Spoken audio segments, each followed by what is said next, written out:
സ്വന്തമായി എഴുതിയ ഒരു കവിതയിൽ നിന്ന് തുടങ്ങാം. എത്ര ജന്മങ്ങൾ പുലർന്നാലും നിന്നോർമ്മ പച്ച പിടിച്ചെന്നിൽ നിൽക്കും. ചത്തു ജീവിക്കുന്ന ഈ മായിക ലോകത്തിൽ മുത്തേ നിനക്കായി മാത്രം. ക്യൂട്ട് എന്ന എൻ്റെ ഒരു പൊന്നോമന പൂച്ചയുണ്ടായിരുന്നു മൈസൂരിൽ, അതിനെക്കുറിച്ച് എഴുതിയത്.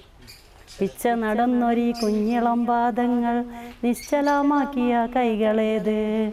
ചിറകറ്റ തുമ്പിയെ പോലെ നിന്നെ അന്ന് തടവറക്കുള്ളിലടച്ചതാര്. ഈ കവിതയ്ക്ക് പിന്നിൽ ഒരു കാരണമുണ്ട്. അതിന് ഭയങ്കര ഇഷ്ടമായിരുന്നു ഫ്ലാറ്റിന് പുറത്തൊക്കെ കളിച്ച് നടക്കാൻ. അപ്പോൾ ഒരു ദിവസം മോള് കോളേജിലേക്ക്, അവൾ BDSന് പഠിക്കുക, മിന്നി എന്നാ പേര്. അവൾ പഠിക്കാൻ പോകുമ്പോൾ ഫ്ലാറ്റിന് പുറത്തത് ഇറങ്ങി. അപ്പോൾ ഞാൻ അവളുടെ അടുത്ത് പറഞ്ഞു ഒന്ന് ഉള്ളിലേക്ക് തന്നെ വിട്ടേക്ക് തന്നപ്പോൾ എനിക്കിപ്പോൾ ടൈമില്ല, ക്ലാസ്സിന് ടൈമായെന്ന് പറഞ്ഞ് അവൾ ഓടിപ്പോയി. അപ്പം ഞാൻ വിചാരിച്ചു പിന്നെ അത് ഉള്ളിലേക്ക് താനേ വന്നോളൂ എന്ന് വിചാരിച്ച് ഞാൻ കിച്ചണിലോട്ട് പോയി. പിന്നെ ഞാൻ മറന്നു ഇവനെ തിരയാൻ. അരമണിക്കൂർ കഴിഞ്ഞതിന് ശേഷം ഞാൻ പോയി നോക്കുമ്പോൾ അവിടെ എങ്ങും അതിനെ കാണാനില്ല. അങ്ങനെ തിരഞ്ഞ് നടന്നപ്പോൾ ലിഫ്റ്റിനുള്ളിൽ മരിച്ചു കിടക്കുന്ന ബ്ലഡിൽ കുളിച്ചിട്ട്. അങ്ങനെ ഞാനവിടെ ഹോസ്പിറ്റലിലൊക്കെ കൊണ്ടുപോയി, ഒരിക്കലും രക്ഷിക്കാൻ കഴിഞ്ഞില്ല. പക്ഷെ അവിടുന്ന് ഡോക്ടേഴ്സ് പറഞ്ഞു ഇത്രയും മൃഗസ്നേഹിയായിട്ടുള്ള ഒരാളെ ഞങ്ങൾ ജീവിതത്തിൽ കണ്ടിട്ടില്ല അത് കാരണം അതിൻ്റെ മരണസമയം വരെ ഞാൻ ഹാർഡ് വർക്ക് ചെയ്ത് അതിനു വേണ്ടി ഡോക്ടറെ കൂടെ നിന്നു കൊടുത്തു. പക്ഷെ രക്ഷിക്കാൻ പറ്റില്ല. സൈറ ഭാനുവിന് പൂച്ചകളോടുള്ള ഇഷ്ടം അറിയിക്കാൻ ഇതിൽ പരം ഒന്നും വേണ്ടതില്ല. വർഷങ്ങൾക്ക് മുമ്പ് വിദേശത്തായിരിക്കെ തുടങ്ങിയതാണ് ഈ പൂച്ചക്കമ്പം. ആ കഥ ഇങ്ങനെ. ഞങ്ങൾ ബഹ്റൈനിലെ ബീച്ചിൽ പോയതായിരുന്നു. അപ്പോൾ ഒരു അറബിക് ഫാമിലിയുടെ വണ്ടിയിൽ ഞാനൊരു നല്ലൊരു വളരെ ക്യൂട്ടായിട്ടുള്ള ഒരു പേർഷ്യൻ ക്യാറ്റിനെ കണ്ടു. അങ്ങനെ അവരത് ബീച്ചിൽ അതിനെ ഇറക്കി വെച്ച് കളിപ്പിക്കാൻ തുടങ്ങി. അപ്പോൾ ഞാൻ ഹസ്ബൻഡിനെ കാണിച്ചിട്ട് ഇതുപോലെ ഒരെണ്ണം എനിക്കും കിട്ടിയാൽ കുഴപ്പമില്ലെന്ന് പറഞ്ഞു. അങ്ങനെ ഞാനുപോലും അറിയാതെ ഹസ്ബൻഡ് പിന്നീട് അതേക്കുറിച്ച് അന്വേഷിക്കാൻ തുടങ്ങി. ഞാനൊരു ദിവസം വളരെ ക്യൂട്ടായിട്ടുള്ള ഒരു ഹിമാലയൻ ക്യാറ്റിനെ ഹസ്ബൻഡ് എനിക്ക് വാങ്ങിച്ചു തരികയായിരുന്നു.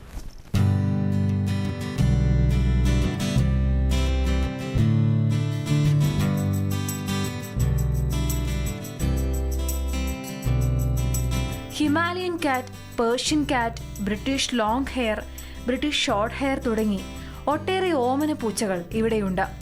ഇവയെ സ്വന്തമാക്കാനായി നിരവധി പേരെത്തും. വില കേട്ട് ഞെട്ടുന്നവരും വില എത്രയായാലും വാങ്ങുന്നവരുമുണ്ട്. ബിസിനസ്സായിട്ടല്ല ഞാൻ കണ്ടിട്ടുള്ളതെങ്കിലും ഫസ്റ്റിൽ ഹോബിയായി തുടങ്ങിയതായിരുന്നു. പിന്നെ അതിൽ കുറേ കുഞ്ഞുങ്ങളായി. അപ്പോൾ എല്ലാം കൂടി മെയിൻ്റനൻസ് എന്നെ കൊണ്ട് കഴിയില്ല. അപ്പോൾ പുറത്തേക്ക് കൊടുക്കാമെന്ന് വിചാരിച്ചു. 6 വലിയ ക്യാറ്റ്സ് ഉണ്ട്, കുഞ്ഞുങ്ങൾ 7 ഉണ്ട്. ഒരുപാടുണ്ടായിരുന്നു, എല്ലാം സെയിലായി പോയതാ. ഇവിടെ പൂച്ചയ്ക്ക് വേണ്ടി ആളുകൾ അടിയാണ്. പറഞ്ഞ റേറ്റിന് എടുത്തിട്ട് പോകാൻ ആളുണ്ട്.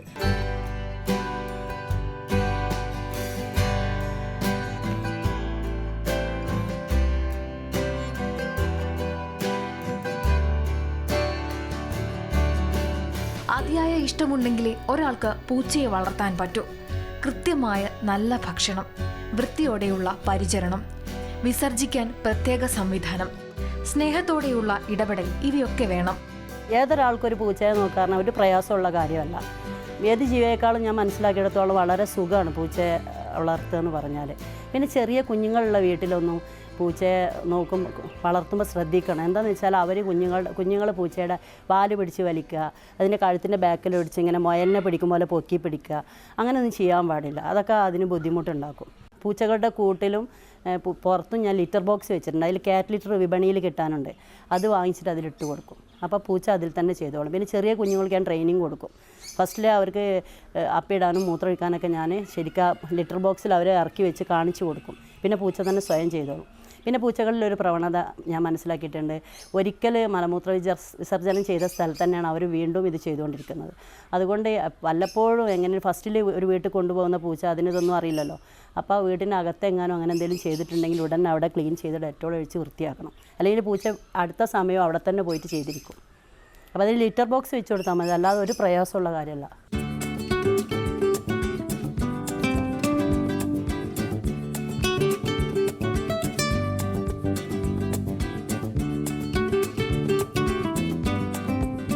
ഇതുകൂടാതെ കൃത്യമായ ഇടവേളകളിൽ കുത്തിവെപ്പും എടുക്കണം. പൂച്ചകളോടുള്ള അകമഴിഞ്ഞ സ്നേഹമാണ് സൈറ ഭാനുവിനെ ഈ രംഗത്ത് തുടരാൻ പ്രേരിപ്പിക്കുന്നത്.